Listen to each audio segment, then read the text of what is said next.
So, you've just come from roughly where? From the east? We were in the Eastern Front, in the Donbass region. What was that like? I have one word to describe, and it's just hell. Yeah, hell. And why? Because every day you're getting casualties, every day you're getting your friends getting killed, and it's days after days. And most of the missions, actually, of my my friends that they come from the Marines, from the States, it was just going to recover dead bodies of our friends that were killed in action from their previous patrol. So, yeah, it was life over there for us. What has been your main job there? For me, I was just used as a infantry soldier. Actually, I was paired up with the Canadian sniper Wali, so I was his teammate. So we were always together, and I was making sure to help him as much as I can, and I was always following him everywhere. I was carrying ammunition. So yes, mainly that was my my main job over there. Did you find yourself in direct contact? Oh yes. Oh yes. You want to take me through that? But you're not talking about just artillery. You're talking about direct contact. So are we talking about just the east, or can I talk about? You can talk about wherever you want. Yeah. Okay. Yeah. So I mean, me and Wali's first missions in Irpin. It was to go into a apartment building and set up a sniper position from there. So we go up, we set ourselves, and then we start observing. And then maybe like 10 minutes after, it's like huge explosion. The building shakes, all the window breaks, and then I find myself on the ground. And I remember I said, "What the hell is that?" And then I just like crawl into like a safe room, you know. So we just got hit by a tank. He shelled the building just above us, like he missed us by like 3 meters. And then me and Wali, we meet in the room, and then after that, we started to get small arm fire to us. And then we got out of the building, and then after that, huge firefight. That was my first firefight. We had the Russians, they were like 50 meters from us. Bullets flying everywhere. We could not do anything, and they actually tried to surround us, right? And at that point, we had one casualty. One of our friends got shot at the shoulder by a Russian sniper. So in his right hand, he was carrying his pistol, and then he was like covering his wound like that, bleeding everywhere, and and he kept running and stuff. And then yeah, bullets flying everywhere. And then one of our Ukrainian friends said, "All right, like we have to get the hell out of it, because we were not controlling the situation. We were the one that got into fire." So anyway, like it was like total chaos, right? And then he shot. That guy saved our life. He shot RPG to the Russians, and it gives us enough time to just run for your life, right? And then I remember I was running, and then huge explosion just at my right. I think it was like mortar fire or something. Bullet just flying, and then we had came with vans, you know, like vans. So everyone get in the vans as soon as possible. So it was in the van. It was the guy that was shot, and then after that my friend Wali, and then after that me. But like we all had our kit on us, right? So for me, my right hand was holding the head panel of the the passenger seat, and I was holding the other head panel, right? But we were too much in the van, so I couldn't close the door. So my back was outside the van, and I was holding like that. And that guy was driving like 100 kilometers in like a really residential street, right? And and then if I had left, I would just fall and just like fall on the ground. And then I had like the passenger guy was still shooting at them when we left. So and then we just it's a miracle, like we just made it out of there. But I mean, yeah, and that was our first patrol, our first mission. And then from there it just got worse. Yeah, that's what I would say. How long ago were you in the east, in Donbass? I would say about maybe 10 days ago. We did approximately one week there because at first we were fighting in Irpin. Then after that, with our group, we freed the city from the Russian. And then me and Wali and our unit, we got sent to fight in the east. And then, yeah, in the east it was total different experience, because in Irpin it was mainly urban fighting, but in the east it was like the vibe was like World War II. It's like rain, mud, fields, trenches.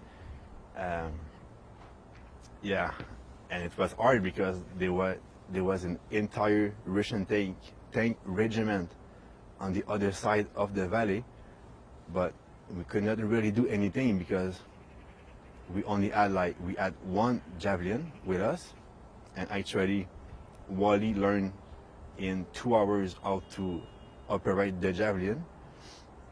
And then just like that, we became a Javelin operating crew, like me and Wali. So after that, we were always sent on missions with the Javelin, right? But the tanks, they were too far away for us to engage with the Javelin. So every time we would go out, they would just shoot at us. And then there was one morning. That one morning, me and Wali, we left. The mission was to go on a one-day mission, right? Like in the little forest, to observe. If tanks approach, we engage them with the Javelin. So 5 o'clock, it's me and Wali. We walked there. We walked there. It was like 1.5 kilometers in the mud and stuff.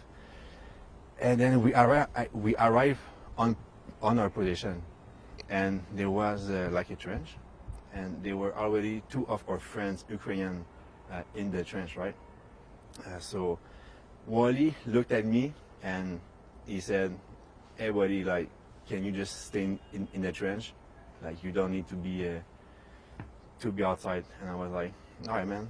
Like, it's pretty boring to just sit in a trench when your buddy like is doing some work." But I listened to him. And then I go in the trench, and then the two Ukrainian friends, they come out of the trench, right? And then Wali said to them, "Hey guys, go back in the trench." And they just did not listen, and they were just smoking just beside the trench and stuff. And then Wali went a little bit further to observe like the Russian tanks he could see with his binoculars. And then for me, what I remember is I was in the trench, and then I removed my helmet, right? And then I put it on the ground, and like the sun is coming out, and like, it's a pretty good day.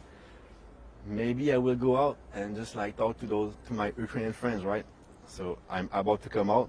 I put my first feet on the little step, and then it just happened.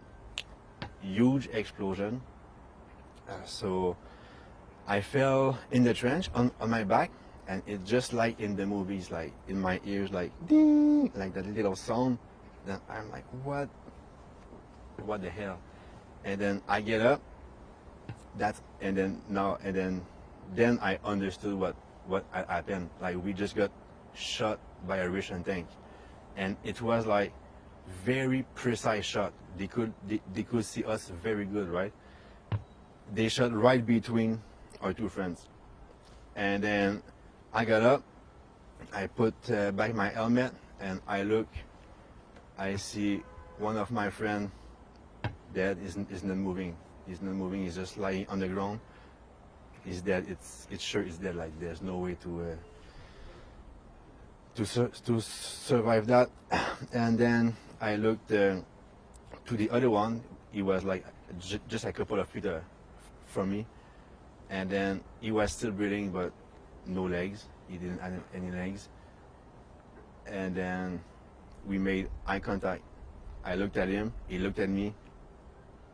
And then after that, his head just like started to move on his right, and you could see his body crisping and stuff. So he just like passed away in front of my eyes. So I was like,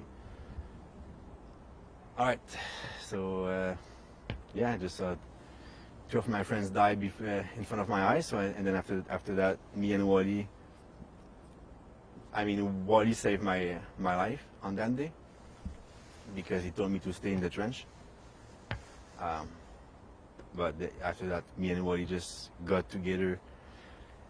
And then it's funny because Wally like was saying things like, I wonder if I can get them with the Javelin from here. And I was like, bro, we need to get the hell out of here. Like, there's nothing we can do. Like, we need to get out of here. And then he said, oh, I need to go get my sniper rifle. Yeah. So he crawled back beside the trench. The tank shot once again at the same place. He received like shrapnel and stuff, but like he's fine.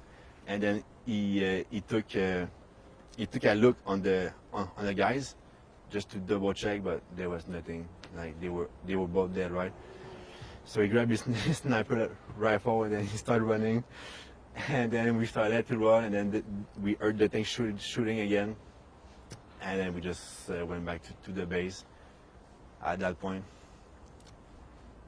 So yeah, that was my last patrol on the Eastern Front. Why are you here? So why? That's a good question. I'm here to help, right? I mean, the war started February 24th. And I just could not stay at home watching on TV, because you know, like most of the Western people, like they see everything that goes in the news, and then they think, it's sad for them, but it's not here. So they just close the TV and then they go eat with their kids and just keep living their life. But for me, I just cannot do that. And then on February 28th, when the president, the Ukrainian president, made a public call for foreign fighters to come help him. I saw the call. It was Monday at 8 o'clock in the morning, and then I was in the plane on Monday at 1800 in the evening. I was on the plane on my way to Ukraine to help. What do you think about the Ukrainians now that you've been fighting alongside them? So they are total heroes. Like, there is no words to describe their courage. They are very good fighters, and every single of them is ready to fight until death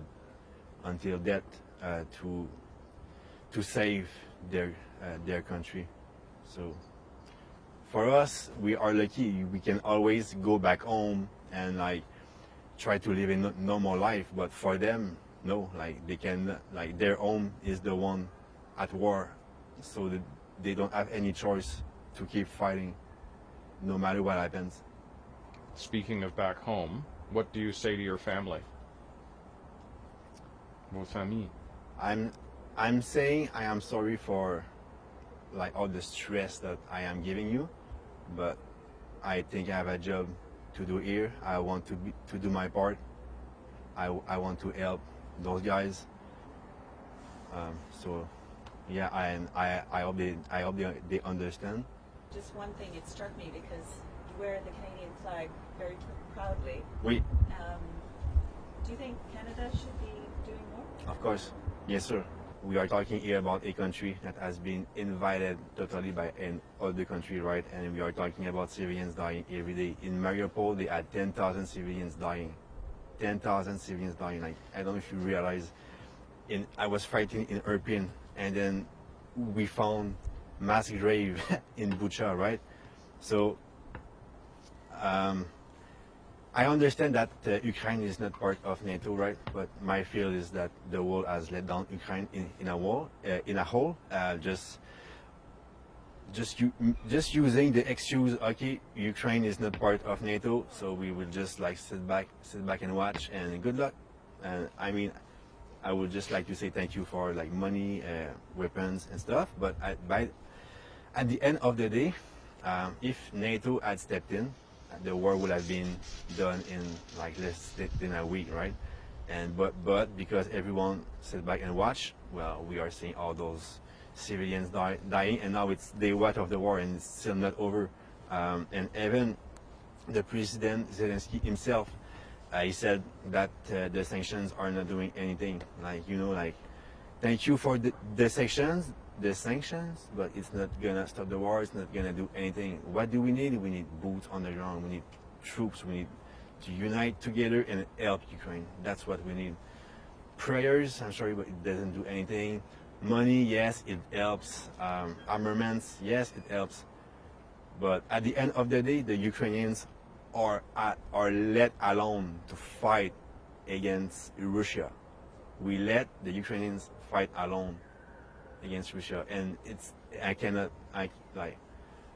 don't have any words for this. I'm just so.